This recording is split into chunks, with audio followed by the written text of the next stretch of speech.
Hello Sioux Falls and welcome to Planning Preview for the month of January. My name is Jason Bieber with the Planning Office at the City of Sioux Falls. And joining me today as always is Janet with the Planning Commission. How are you doing today, Janet? Good. It's a lovely day. Sun's out. It's a little cool, but still nice. It's doing great for the end of December, and this is actually our last Planning Preview of 2023. I know. Can you believe that? I know. It's going to be 2024 before we know it. But at least we won't have snow, hopefully. Fingers crossed. Yeah. All right, let's get into this. We don't have a very big agenda for today, which is typical for this time of year.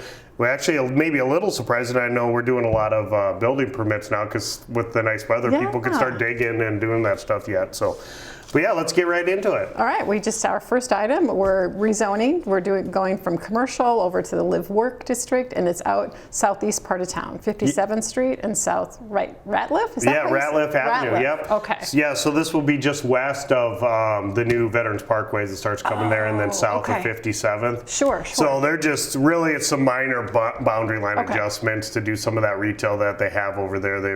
I think the dollar store is probably pretty much up. I don't know if it's done yet, and then the Ace is going over there and a bunch of other some retail. So it'll be nice to get some other amenities over on that southeast side of town. But yeah. Very good. All right. And then our second one, we're doing a rezone from single family residential up to the conservation district. And that one's by 85th and Western out in that neck of the woods. Yeah, so this would be, you're right, actually right by 85th and Western. So just kind of doing some stuff we've seen the last couple of months of some detention ponds. Once you get the entire development done, you know where everything's going to go for sure. They're coming back in then and rezoning those to conservation. So.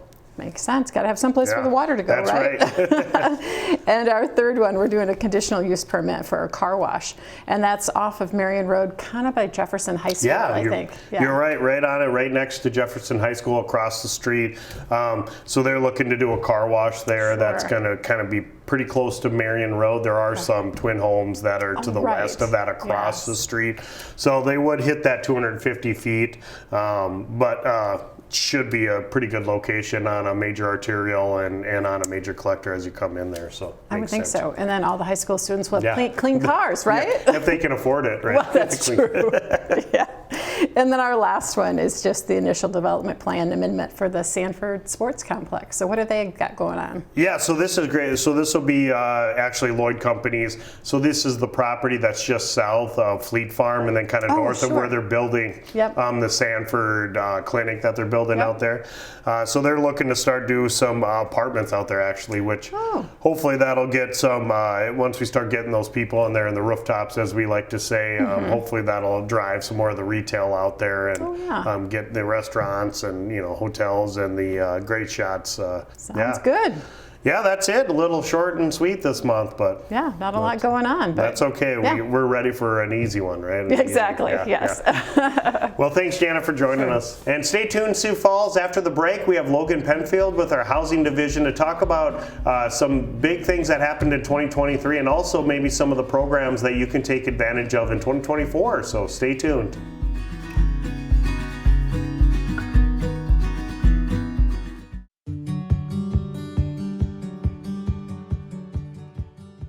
Hey, this is Seth with the City of Sioux Falls Housing Division. I'm here today with another Home Maintenance Minute for you. Just wanted to talk to you a little bit about your driveway in the winter. It is a city ordinance that you have to remove the snow within 48 hours of each snow event. And so in order to get that snow and ice off of your sidewalks, off of your driveways for yourself, a lot of people like to use salt. And I myself have used salt and it works really great. However, as you can see with this driveway, this in particular homeowner used some really aggressive salts, and so it actually ate through the top layer of their driveway, and it's all pitted, and there's sand everywhere, and this concrete isn't going to last as long as it should. And so I just want to encourage you, when you're buying salt for this winter, to look for a magnesium chloride. It is the most eco-friendly salt. It works up to 15 degrees below zero, and you don't have to worry about your pet's paws or anything like that. It's a really great product. It will be safe for your cement. However, still use sparingly. Don't overdo it. Thank you for watching today's Home Maintenance Minute.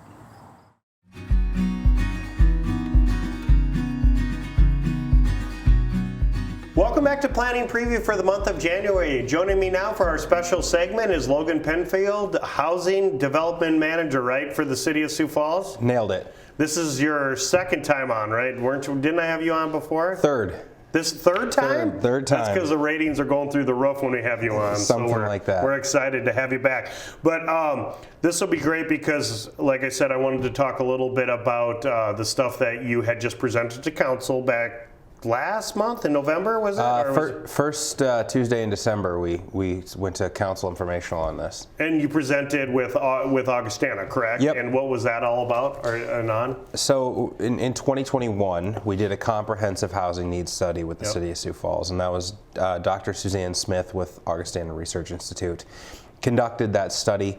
One of the findings in there was the deficit of units that we had for families and individuals at extremely low income, which is 30% of area median income and below, or for a family of one, roughly $20,000 a year, just for perspective.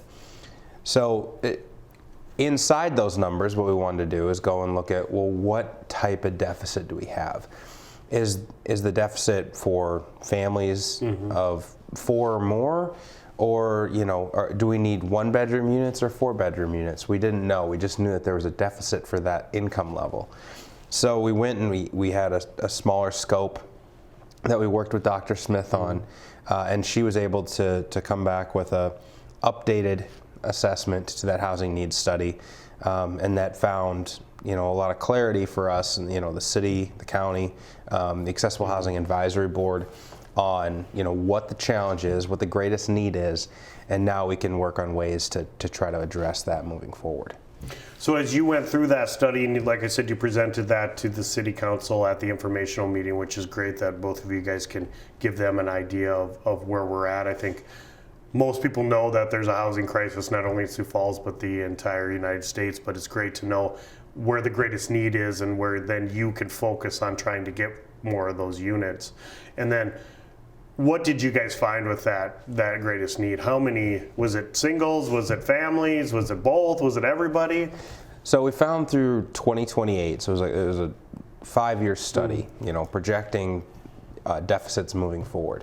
That through 2028, we're going to need about 3,900 to 4,000 units, new units, to make up for the current deficit and the increase in population for families extremely low income, at risk of homelessness, that 30% of area median income and below. What we didn't know was the type of units and also the projected growth.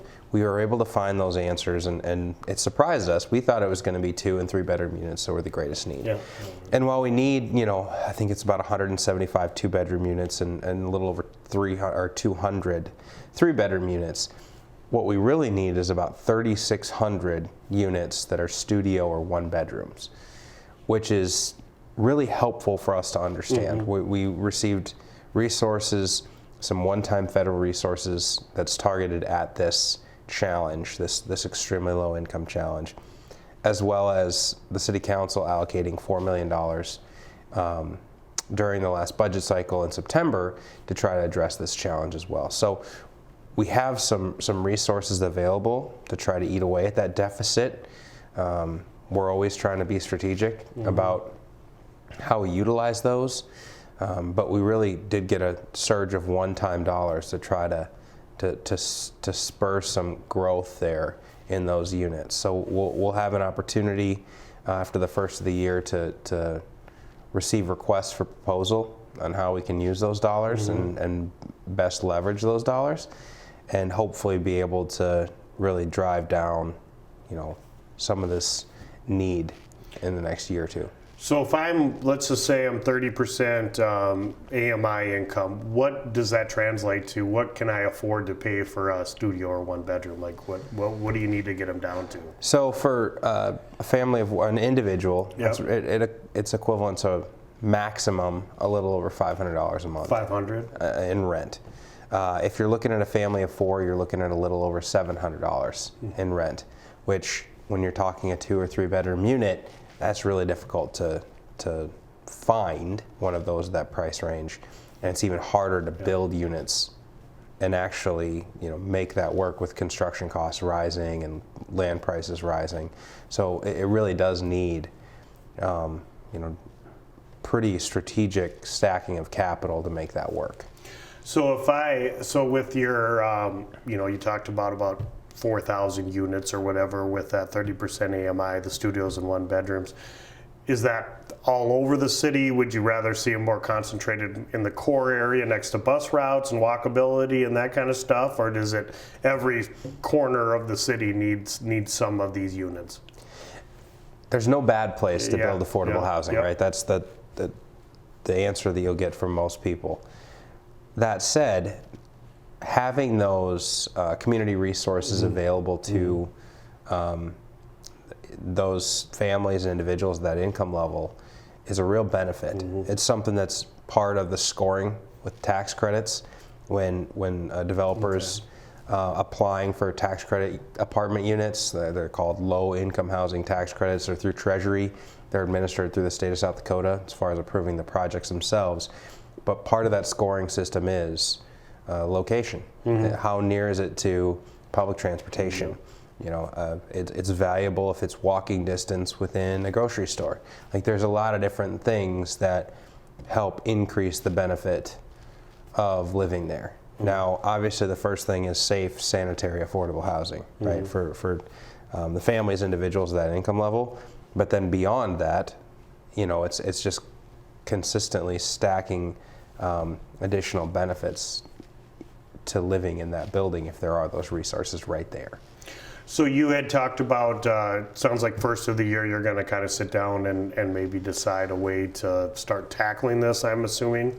Who do you expect to kind of be as part of that stakeholders? Is that your Affordable Housing Advisory Board, some city council members, residents, everybody involved? Or? So we actually sped up the process here. Once those resources were allocated and once we knew the one-time funding that we had available, we decided to start talking through this at the Affordable Housing Advisory Board meetings, AHAB. Which is a great acronym, I love it. Great acronym, easy to remember, and then you almost forget what it stands for sometimes. But we had been working through that. We had 2 months of discussion with that group. The stakeholders that are at the table there, the board members, represent pretty much every layer of the housing industry, and just some really good discussion that we had there. We came up with a process, an RFP process, that is actually going to go live on January 4th. We'll send out the RFP itself to stakeholder groups that we typically send it to. It'll be noticed publicly, which part of the funding is federal, so we have to do a public notice of it. And then we will do some media around that to make sure that the community is aware that we're accepting applications for this funding. And in total, between the home ARP dollars, which is the federal dollars, the city funding that's available, there's about $5.84 million that we're hoping to find projects for over the next year. And those would then, your RFP that you send out, I'm assuming it sounds like you're hoping you'll get quite a few proposals back from people, I mean, to be able to choose from. And do then the Affordable or the Housing Advisory Board, are they the ones that approve those RFPs then? Yes, so initially it'll go through AHAB and we'll discuss the proposals. The ones that are approved, we'll have to have a contract drafted for it, and then it'll go through the city council itself. We're hoping to have, a few. We've talked to different developers, nonprofits about this is coming out. We've been very public in this. Yeah. What are some options that you guys would like to see this be able to be used for? And that's where we came up with the RFP process as opposed to just a strict application. Yeah. If you're applying, things get put in boxes. We want to try new things. Yeah. We want to think outside the box. So yes, we need to have certain information. We need to have certain, application pieces met for that federal funding. But we really want to see what the community brings to us. Yeah, so we're trying to talk to the community. We're trying to engage them. We've been successful in doing that. So we're hopeful in early January that we'll get a couple different applications or RFPs submitted, and then we'll be able to go to AHAB in February and March, and then City Council shortly after that, and get some projects greenlit as soon as possible. Yeah, and I think that's what's good. It's been great watching the housing department since you have come aboard. You know, you guys look for quality projects, not just quantity, right? I mean, if you get 1,900 RFPs or whatever, you're not just going to throw all the money. You got to make sure that something new, like you said, maybe something different than we've done before, because try something new and make sure they're a high quality project before you'll actually throw a ton of money at it, which I think is great. And I think you'll get some good ones, and I hope it's something, you know, that we can try and, hey, this works, or, you know. That we're really optimistic that we're going to get a couple responses that are something we haven't quite done in the past. Yep. Not that we're reinventing the wheel, Yep. but maybe leveraging different resources together. Because if you look at it, when you're developing these 30% units, these 40% units, with tax credit applications, and this is just, you know, one way that we get some of these units annually, there's 4 to 5 different capital stacks that get pulled from in order to subsidize it down enough to afford to get 9 to 10 units in a 40 or 50 unit complex at that price point, at that income level. So we're going to have to be willing to try new things. We're going to have to be willing to combine with a couple different resources, state, federal, city, to try to drive down these units to get as many as we can to target the challenges that we're facing over the next 5 years. Nope, I think it's a great. So anything else you got to add about that program? Nothing on that program. We're hopeful January 4th that we'll send it out and we'll get applications back as soon as possible. Yeah, well then we're going to talk here next maybe a little bit on some smaller scale stuff that your department does, but it'd be nice maybe to, once you get those RFPs and the ones that are proposed or that you guys select, to have you back on and actually go through some of those. I think that'd be great for the viewers and to show them once they're actually selected, so that's awesome. But kind of transitioning to some smaller things, not quite 4,000 units that you got to build, but some of the great other programs, in my opinion, that you guys work on, that some of your housing program specialists do, you know, the single family rehab. Can you talk a little bit about those and maybe some things or where people can start applying for 2024 to utilize some of those funds? Absolutely. So as you mentioned, the single family rehab program is our most successful program. It's HUD looks at it as a successful program nationwide. We've been using for several decades now our community development block grant dollars that we get through the federal government. We get an annual allocation every year. We use that to administer the single family rehab program or fund the single family rehab program. The single family rehab program allows for homeowners that have equity in their house, just the equity essentially has got to match whatever they're taking out in the loan. The city will provide a 0% interest deferred loan to homeowners to do necessary home repairs, up to $30,000. Those home repairs can be roofs, siding, HVAC systems, anything that helps maintain the safe and sanitary nature of that unit. It has to be a homeowner that applies. And then it's income restricted to about 80% and below of area median income. So a family of 4 making about $76,000 can apply for that program. We're really happy with the success of it, at least over the last 2 years. It's really taken off with a grant program that's tied to it that I'll talk about in a second. But we've been maxing out those community development block grant dollars, which I think is about $750,000 annually. And then on top of that, because we've been doing this program for about 30 years, those loans do eventually get paid back when people sell their houses. So we have program income that we reinvest in that program. And so then another $400,000 or $500,000 annually goes into that. So we're able to continue to expand that to really impact hundreds of people every year. And maintain that housing stock. A lot of times when you talk about building affordable housing, it's really difficult right? With land prices, with lot prices, with construction prices on a square foot basis really high, one of the most impactful things we can do is maintain those smaller, those affordable units in the core of town or just anywhere around Sioux Falls that we currently have. But if people are financially challenged, you have elderly people on a fixed income, whatever the circumstances might be, if somebody needs a new roof and they aren't able to get that, the house quickly falls into dilapidation. If you have a leaky roof, if you have poor siding, bad insulation, your HVAC system goes, all those things are necessary repairs to the house. And so that's what this program can be used for. We also have a grant program, which is, we have one more year of that.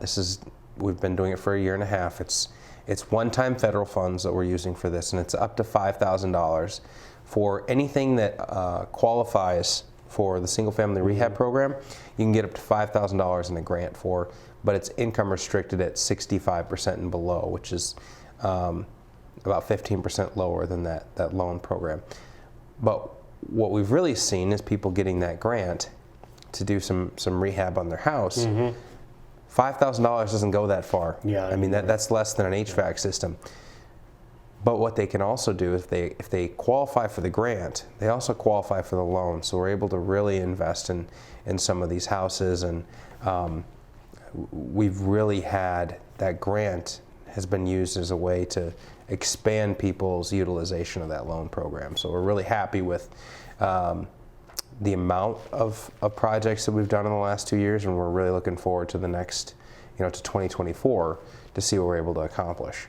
Yeah, I agree. And so just to make sure that I'm understanding the $30,000 correct, that goes, you get that as a loan, a 0% loan. You don't actually have to pay that back monthly. You pay it back when you sell your house, and Correct. That's where you come in, where you have to make sure they have enough equity in it, obviously, to be able to come back. And that's what I think is great. It's like, let's get you fixed up now, and let's not worry about that till you sell your house. The money, and it's no more monthly payments. And it's not monthly payments. You'll increase the value of your house. Yeah.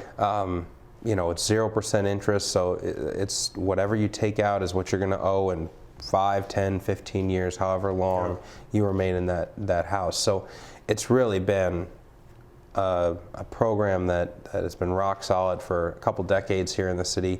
Like I said, because we use it as a revolving loan fund, we keep expanding the amount of people, families, individuals that we can affect on a year-to-year basis. And it's just going to keep going up because you'll keep adding as they come off. And I think you could arguably say that it maybe reduces monthly payments for somebody, because if you're getting new windows, new HVAC, new roofs, those will help your energy costs also with some of these older homes and some of those things that you guys are repairing. So in the long run, you're probably saving people money to do these and making these houses, continuing to invest in these houses so we don't continue to lose some of these core houses. So. Absolutely, and that's really the bulk of the program, right? Roofs, siding, windows, HVAC, anything that is structural like that is what we try to target. Now, obviously, there's paint and other things that go into home repairs. But we get to the point of the year, toward the end of the year, and in January and February, we try to make sure that anybody that has an HVAC system that's an emergency, they're at the top of the list, right? Siding, anything where it's really going to affect, the livability of the house, they're going to the top of the list as quickly as possible. Not that anybody is getting pushed off, but there's certain things that we need to address now, and there's other things that can wait 2 months. And so HVAC systems, we're getting a lot of that, in these last few months of the year and the first 2 of next year as well. Well, those sound like awesome programs, like I said, and I'm excited to see what you guys get out of that RFP on January 4th. And if anybody wants to reach out or wants to find some more information on that, they contact the housing department or go online or both, or SiouxFalls.gov/housing.gov. Not Oregon. Not Oregon anymore. Okay. SiouxFalls.gov/housing. The application starting January, I think it's 4th as well, will all be online. Now, if you need help, if you need to come in, we're happy to help people to get that submitted. But this will really streamline the process because we do get applications that aren't 100% complete, and that's what drags out the process. We're usually able to process those applications pretty quickly once we get a substantially completed application with the supporting documents. So moving that online will help speed up the entire process for everybody. Yeah, to be able to quickly say, well, you got to add this or that or whatever. But that's great. These are great things that you guys are working on for 2024. Excited to see what happens. So we'll have to have you back on here in the next 6 months or so. Who knows? Sounds good. All right. Well, thanks for joining us, Logan. Appreciate it. Thanks for joining us for planning preview for the month of January. The Planning Commission this month will be on January 3rd at 6 o'clock at the Carnegie Town Hall. And as always, we will have public input after the agenda items that we talked about today. And also, we do have that general public input at the end of the meeting for you to talk 5 minutes on anything you would like that's planning related. So thanks, Sioux Falls, and have a great day.